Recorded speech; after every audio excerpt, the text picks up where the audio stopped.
Bonjour et bienvenue dans ce premier tutoriel sur le logiciel OATBL2FITS.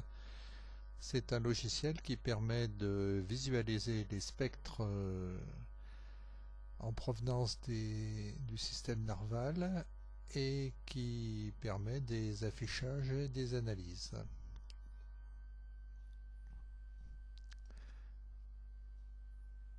Nous allons lancer le logiciel en cliquant sur son icône. Ça.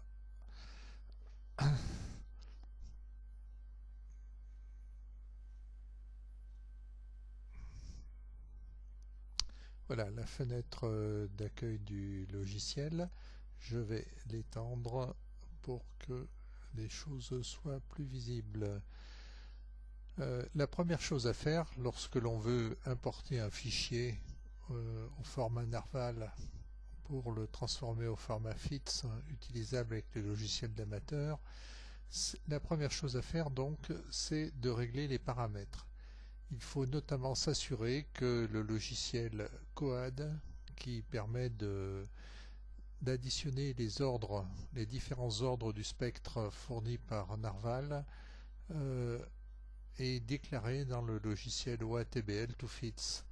Voilà, la déclaration a lieu ici, dans l'onglet paramètres, et le logiciel avait été déclaré simplement en cliquant ici et en recherchant son adresse. Comme il est installé en même temps que le OATBL2FITS, nous le trouvons au bon endroit à côté de l'autre. Voilà. Donc ce paramètre-là est bien réglé. Ces paramètres-là correspondent à des autres utilisations. Bien, nous pouvons maintenant passer à l'importation d'un fichier. Donc nous affichons l'onglet Import Files et nous allons régler là aussi un certain nombre de paramètres d'importation. L'ensemble des fréquences qui sont surveillées dans le système Narval est assez importante et on a intérêt à la réduire avec un dispositif qui s'appelle le filtre. Et là nous allons filtrer donc le spectre en nous limitant par exemple à la région H-alpha. Alors les valeurs correspondant à cette fenêtre sont prédéfinies, elles sont modifiables, mais bon, nous allons choisir cette fenêtre H-alpha pour ne voir qu'une partie du spectre, mais plus facilement manipulable.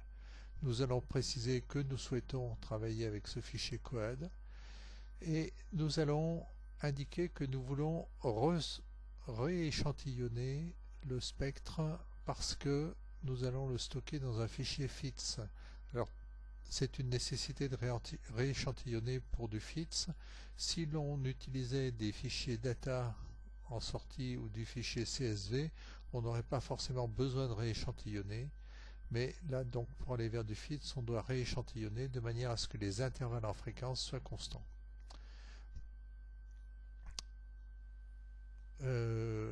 Voilà, donc là les caractéristiques du rééchantillonnage. Pour le moment, on ne va pas chercher à changer ces paramètres-là. Maintenant, je choisis le fichier que je veux importer dans le système.